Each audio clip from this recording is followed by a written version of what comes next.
All right, so today we're going to take a deep dive into something I think a lot of people struggle with, Oh, yeah.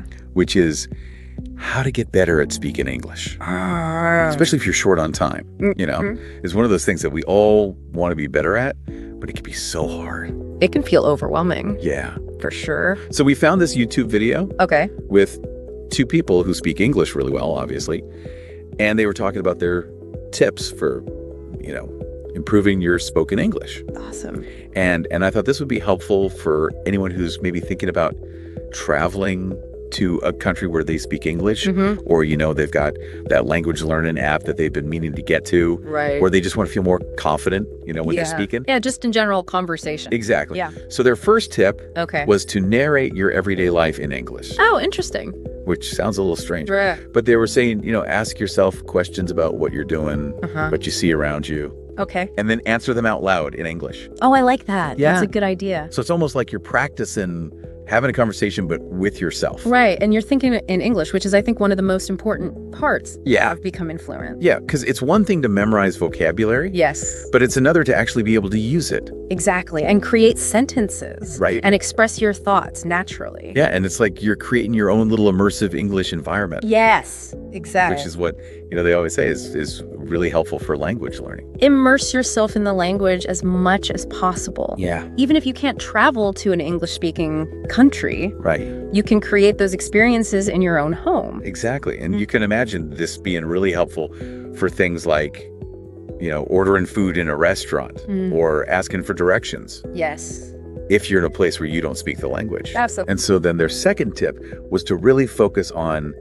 how native speakers pronounce words. Oh, And they actually gave this example how cool. of repeating the phrase, "What a beautiful day." Uh-huh. But I'm curious why that specific phrase. What's so special about that? Well, I think it's not just about the words themselves, but it's about paying attention to the accent, the tone, the rhythm of the speech. Oh, so it's about more than just getting the words right. It's about making them sound right. Exactly. Yeah, it's about capturing the musicality of the language. I like that. Yeah. The musicality of the language. And nowadays we have so much access to audio and video content, so Mhm. you can really listen to native speakers and try to mimic their pronunciation. Yeah. You can even record yourself and compare Oh, that's a good idea. and see how you sound Yeah. compared to the original. So their third tip was about expanding your vocabulary Okay. by actively engaging with English content. Mm-hmm. So I guess that means like reading more books and articles and Mm. things like that. Yeah. It does, but it's more than just passive reading. Yeah. They suggest actively looking up unfamiliar words, Mhm. writing them down, and then this is key, using them in your own sentences. So you're not just learning the words, you're actually using them. Exactly. Gotcha. You're not just collecting them, you're putting them to work. Yeah, and the cool thing is you can tailor this to your interests. Absolutely. So if you're into sports, you can read about your favorite team. Right. If you love science, you can read about the latest discoveries. Whatever you're passionate about, you can find English content related to it. So you're basically making English a part of your life, Exactly. not just something you're studying. Yeah. Okay, and then bring on the final tip. This is the one I think where it really gets real. Yes. This is where the rubber meets the road. Yeah. This tip is about practicing speaking with actual native or fluent English speakers. Okay, I can already feel the nerves. It's understandable, but Yeah. it's so important. Okay. And the video mentions language exchange programs, conversation clubs, Okay. online communities, Yeah. even finding a tutor or a friend to practice with. So there are a lot of different options. There are, and the key is finding what works best for you. Yeah. Some people thrive in structured environments, Right. others prefer more casual conversations. So it's all about getting comfortable with real world interaction. Exactly, and overcoming that fear of making mistakes. Because we're all going to make mistakes. We are, it's part of the learning process. Yeah. In fact, it's often the best way to learn. So what are we waiting for? Let's get started. Right. Let's dive in. It's funny how all four of these tips kind of connect Yeah. in a way. It's like they build on each other. They do. Like you can't have a conversation without words. Right. And good pronunciation helps people understand you. Exactly. Mm. And even that first tip about narrating your day. Hmm. It might seem basic, but it's setting the stage Right. for everything else. It's like building a foundation before the house. Yeah, that's a perfect analogy. One thing that really stood out to me from the video Okay. was how they emphasized the how of practicing, Oh, okay. not just the what. So you mean like the specific techniques they mentioned? Exactly like with the pronunciation. They didn't just say listen to native speakers. They gave that concrete example of repeating what a beautiful day Right. and paying attention to the nuances. And trying to match their accent and their tone and rhythm. Exactly. It's those actionable steps Right. that make the difference between knowing you should practice Yeah. and actually knowing how to practice. Just like having a recipe, Yes. you know? Exactly. You need the instructions, not just the ingredients. They did the same thing with vocabulary. Yeah. Instead of just saying read more, they said write down new words, look them up, and use them. Oh, so you're not just passively reading. Right. You're like really engaging. Yes, you're actively engaging with the language. Yeah, and I think that's a big takeaway It is. from this whole deep dive. It is. It's about being proactive Absolutely. in your learning, Yes. You have to make it happen. right? You have to set goals and then consciously work towards them. And that's where the resources they mentioned come in, Exactly. like the language exchange and the communities and Because at the end of the day, fluency isn't just about grammar rules. Right. It's about being able to communicate. And you got to practice You got to practice. to be able to communicate. It's like any skill, you know, Right. like playing an instrument or a sport, yeah. you don't get better by just reading about it. You have to actually do it. And I think the more you practice, the more confident you'll become. You do. And the more fun you'll have along the way. Oh, yeah. You know, it shouldn't feel like a chore. No. It should be enjoyable. And when you find that joy in learning, that's when you really start to make progress. Beautifully said. Ah. So, for everyone listening, remember, improving your English speaking skills is totally within your reach. It's just about taking those small steps, Yes. Consistent effort. Yeah. even if it's just a little bit every day. And, you know, just weaving it into your life. Exactly. Don't be afraid to experiment. Yeah. Find what works for you, and most importantly, have fun with it. Yes. I love that. Now, I'm curious, have you found any particular methods that have helped you improve your own English speaking skills? That's a great question. You know, one thing that I found really helps me is just trying to surround myself with English as much as possible. Yeah. Like I'll switch my phone's language settings to English or, you know, watch movies without subtitles. Oh, that's great. Just little things like that. Yeah, that's a fantastic strategy. I mean, Yeah. it's essentially immersion, right? Yeah. Which is, you know, what happens when you travel to a country. Exactly. Where you're forced to listen and try to understand. Right. And even if you can't physically travel, you can kind of create that You can, yeah, environment for yourself. absolutely. Movies, music podcasts, even audiobooks. Yeah. I mean, all of those things. And it's amazing how much you pick up just from listening. You do. You know, you start to internalize those rhythms and the intonation. Yeah, like how native speakers connect the words together and stuff. Yeah, it becomes less about thinking about the rules Right. and more about just feeling how the language flows. Which is the dream, right? It is. That's what we all want. to be able to speak effortlessly. Yeah, and just connect with people from all over the world. Absolutely. Speaking of connecting, Yeah. what do you think is the most important piece of advice for someone who's just starting out on their English speaking journey? Oh, that's a good one. I think it would be, don't be afraid to make mistakes, Oh, yes. because it's so easy to get caught up in wanting to be perfect.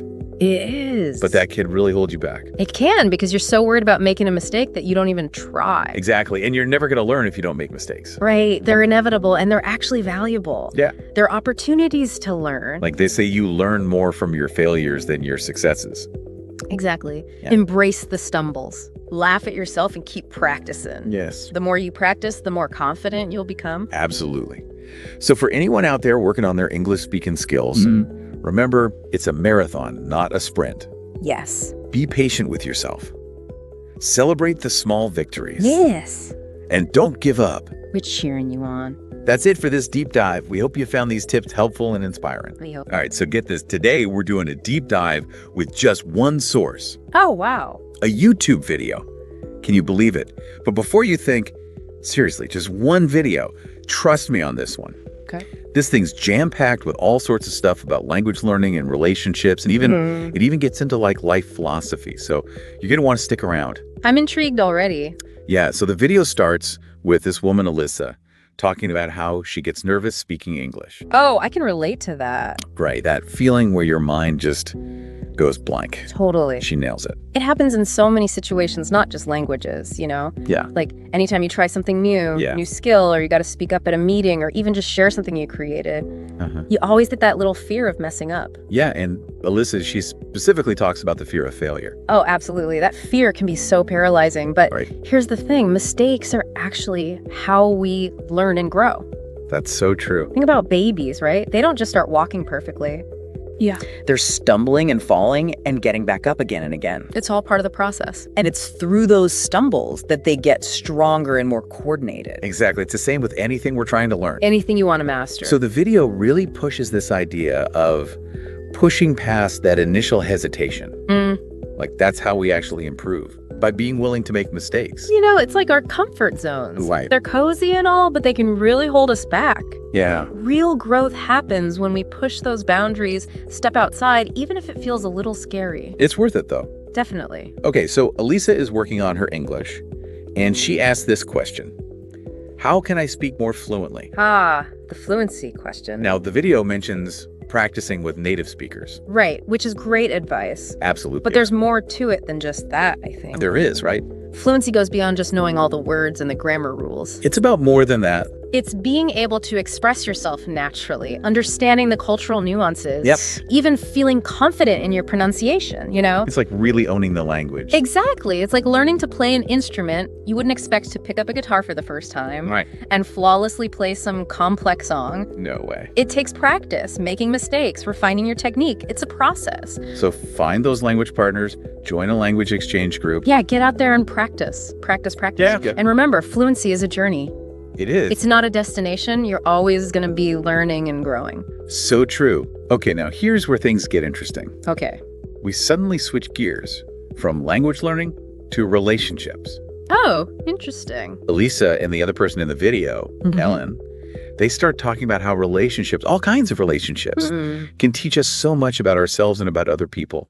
I love that, you know, it's fascinating because relationships really are like these little windows into how we connect with others. They reflect our values, our communication styles, how we deal with conflict, intimacy. And each relationship, romantic, partner, friend, colleague, they all offer different lessons, Right. Unique lessons. opportunities to grow. They do.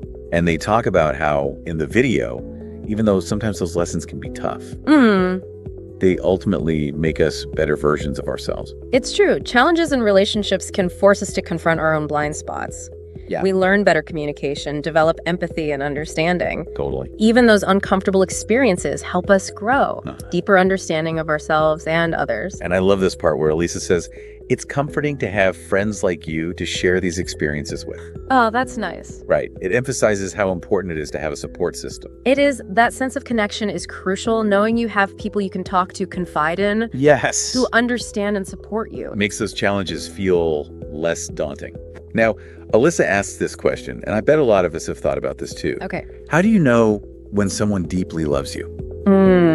That's a big one. Right.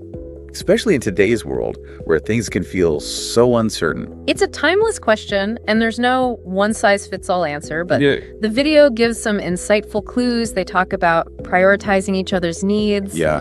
making sacrifices without expecting anything in return, feeling that deep sense of trust. Trust, respect, admiration. Yeah, all of that. It's like when someone truly loves you, your well-being matters so much to them. It does. They want you to be happy. They support your dreams. They do. They're willing to compromise to make the relationship work. Absolutely. But it's not just about actions, you know, Right. it's also about that gut feeling. How does it feel to love someone deeply? It's a mix of emotions, joy, contentment, passion, a feeling of security, belonging. It's deep. But it's also about that deep connection, mental and emotional level. Wow. You understand each other, you appreciate each other's quirks. You enjoy spending time together. Exactly. And then Ellen brings up this really interesting comparison. Okay. She talks about old-time love, like what our grandparents might have experienced. And she compares that to love in the modern era. Oh, that's interesting. She points out that back then, they didn't have all the technology and distractions. Right. No dating apps, no social media, Exactly. constantly bombarding us with potential connections. So it makes you wonder, It does. were relationships really that different back then? Yeah, Or are we just romanticizing the past? it's a great question. And the video doesn't really give a definitive answer. It doesn't, but it definitely makes you think. It does. But regardless of the era, the video emphasizes that some things never change. Communication, trust, mutual respect, those are the foundations for any strong and lasting relationship. The core ingredients, no matter what. And that brings us to the end of part 1 of our deep dive. Wow, who knew one YouTube video could spark so many conversations? But hold on, we're not done yet. There's more to this video than meets the eye. Oh, there's more. Yeah, it's like this video just keeps unfolding, Okay. like peeling back layers of an onion. And each layer has something new and interesting. I like that analogy. So in this next part, Elisa shifts gears a bit and starts talking about her own life, Okay. her goals, the advice that's shaped her along the way. Interesting. And it really gets to the heart of what we're all trying to figure out, right? Mm-hmm. Navigating challenges, figuring out what we want in life, growing as people. Yeah, those big questions. Exactly. And she shares the best advice she's ever gotten. And it's so simple. Oh, what is it? She says, never stop learning and growing as a person. I like that. Short and sweet, but powerful. Right. Sometimes you just need that little reminder You do. It's easy to forget. to actually apply it. It is. And it's about more than just school or work. Yeah, it's bigger than that. It's a way of life, constantly engaging with the world, expanding our understanding of everything. Ourselves, everything around us. And in a world that's changing so fast. Yeah, it feels like everything's changing all the time. That kind of mindset, that's what we need. It is. Being adaptable, staying curious. Knowing there's always more to learn. Always something new to discover. And speaking of new things, Elisa talks about wanting to study abroad, Oh, wow. which I think is a perfect example of what we're talking about, stepping outside your comfort zone. It is experiencing something totally new. Right. Immersing yourself in another culture. Challenging your assumptions, seeing the world differently. And remember we talked about those comfort zones, how cozy they are. Yeah, but how they can hold us back, too. This is like taking a giant leap out of that comfort zone. It is, and the benefits go way beyond just academics. Oh yeah, for sure. It's about resilience, adaptability, connecting with people from all walks of life. You gain so many life skills, You. navigating the unfamiliar, being independent. Gaining confidence, knowing you can handle whatever comes your way. It's like a crash course in personal growth. It is, all while exploring a new part of the world. So think about it, this one video, Yeah. we've talked about the struggles of learning a new language, We have. the ups and downs of relationships, All the different layers. and now the power of stepping outside our comfort zones and never stop learning. Pretty amazing, right? It is. All this wisdom packed into one casual conversation. It really makes you think. It does. So what's the biggest takeaway for you? For me, it's that learning and growth, they're like two sides of the same coin. I like that. They go hand in hand. The more you learn, the more you grow. And the more you grow. The more open you become to new things, new experiences. And that openness leads to even more growth. Exactly. It's a beautiful cycle. It is. So here we are wrapping up our deep dive into this YouTube video. And it's amazing to think about everything we've unpacked. I know, right? From language learning to relationships to personal growth, it's been quite a journey. And all from just a casual conversation. It's pretty cool how much wisdom can be found in those everyday moments. It really is. It reminds us to stay open to learning no matter where it comes from. Exactly. It's not always about hitting the books or attending lectures. Sometimes the most insightful things come from unexpected places. Like a random YouTube video. Right. It's about being present in those conversations and absorbing those nuggets of wisdom. You know, it makes me think about how learning isn't always a straight line. It's not. It's more like a web, all these different threads connecting and intertwining. That's a great analogy. It's like we're constantly gathering these threads from our experiences, from conversations, books, everything, and we weave them together to make sense of the world. Exactly. And each new thread adds to the tapestry, changes our perspective. And that's what this deep dive has been all about, taking these different topics and seeing how they're all connected. Yeah, language, relationships, personal growth, they all play a part in shaping who we are. And it all comes back to that idea of lifelong learning. Always evolving, right? Right. It's not something you finish, it's an ongoing journey. A constant exploration. So before we go, I want to leave our listeners with a thought. Okay. Remember Elisa and that advice that resonated with her. Never stop learning and growing. Yeah, such a simple but powerful message. It is. So think about this. What's one piece of advice that's really stuck with you? Something that shaped your life in a meaningful way. It could be from a mentor, a friend, a family member, or even something you read somewhere. That really clicked with you. Exactly. Take a moment to reflect on that advice and how it's influenced your journey. And if you feel like sharing, we'd love to hear your stories. Head over to our social media or website. Let's keep the conversation going. Because learning is a shared adventure, and there's always something new to learn from each other. That's the beauty of it. It is. So thank you for joining us on this deep dive. Until next time, keep exploring, keep learning, and keep those aha moments coming. And never stop growing.